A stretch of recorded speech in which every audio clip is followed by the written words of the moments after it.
Hi everyone. I hope everyone can join in while I share out my top tips of things to avoid when you're filling out the FAFSA. I wrote them down because I think that they're so important. I don't want anyone to miss them. So the biggest tip I can have is actually filling out the FAFSA form. Even if you feel like you're not going to get any federal money, a lot of colleges will track this information and potentially award scholarships. Even if the federal government doesn't consider you low income, the college you are applying to may, and the only way they're going to find out is if you fill out the FAFSA. So make sure no matter what you are thinking, you get it filled out and filled out as soon as possible. The second thing is not filling out your FAFSA form by the deadline. Even if you don't fill it out today or within the next couple weeks, every college actually has a deadline in which you should apply by. And if you don't fill it out by their deadline, they are likely not to award you any of the money that they have to fill their seats. So you want to make sure not only are you filling it out, but you make sure you know the college's deadline. The number 3 thing is not getting your FSA ID ready before you fill it out. If you are a parent and a child both filling it out, you need 2 separate FSA IDs if the child is going to use your tax income for this. So make sure you fill out an FSA ID and create one, and your child does as well. So when you start filling out your FAFSA form, you're going to go to FAFSA.gov, and I've linked that throughout my page today, and you're going to use your FSA ID actually to log into that. And anytime you log into that, you want to make sure you are using your FSA ID. Sometimes when we get that mixed up, or we get mixed up the fact of you're logging in as your child or you're logging in as you, that can sometimes have information get mixed up and then get rejected by FAFSA when the colleges are looking at that information.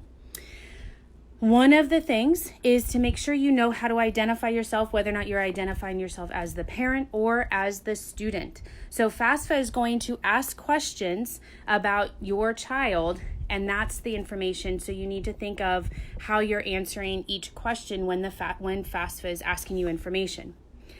Another tip: always try and use the IRS data retrieval tool. This makes sure your exact information comes in exactly how you submitted your taxes back in 2017. So you are not using your current year taxes, you are using taxes that were already completed back in 2017. This ensures that the data is correct, and often this is what hangs things up for what's called verification. When verification happens, the FAFSA will come back, or the college will come back and ask you to verify information. And usually this is when parents have not used that IRS data retrieval tool. So that's going to get in the exact right information, because everything tracked through the federal government has to match perfectly. So another tip, making sure you're reading definitions carefully, things with legal guardianship, parents, number of family members, the number of family members in college, net worth of investments. So for example, a college savings plan or a 529 account is considered an investment, while the value of the home that you live in and the value of your retirement accounts are not. So make sure as you're reading this and filling out this information that you are getting this information correct. Also, the taxable college grants and scholarships. This means you should not use the amount listed. This is only to report grant and scholarship amounts that you reported to the IRS as income. So making sure, and there's always these little question mark boxes next to every field that you're filling out. So make sure you use them to find out exactly what they're asking for. It is a very user-friendly form, and they have been improving this form as the years go on. So again, inputting incorrect information. This is the number one way for schools to flag your child's information and needing for verification. So oftentimes this is parents confusing parent information with student information. So when the FAFSA form says you or your, it's referring to the student, so make sure you enter the student's information. If the form is asking for your information as a parent, it will specify that in the question. Also, entering information that does not match your FSA ID information. All that information you put in before, if you don't match that up when you're entering in and completing your FAFSA, then it will come out as an error.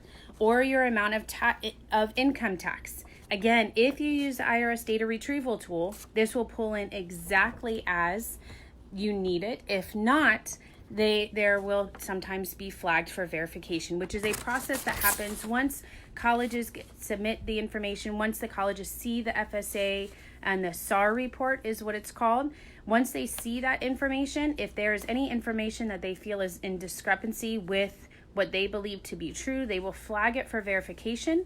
And in this process, the student will need to provide extra information to confirm that the information they entered was correct. It really hangs up the process of when the colleges come and start awarding scholarship and even merit scholarships. So you want to try to get all your information in as accurately as possible. Some more information that you want to make sure that you get correct. Listing only one college. When you are filling out your FAFSA, you can list up to 10 colleges. So even if the student hasn't applied yet, it has any intentions of applying to a college, make sure it's listed. If you need more than 10 colleges because you are going to apply to more than 10 colleges, you can always do this by making sure first that the college has received the FAFSA information. Once you have confirmed that a college has received the FAFSA information, you can take a school out and replace it with another school. And again, the last thing is not signing the FAFSA form.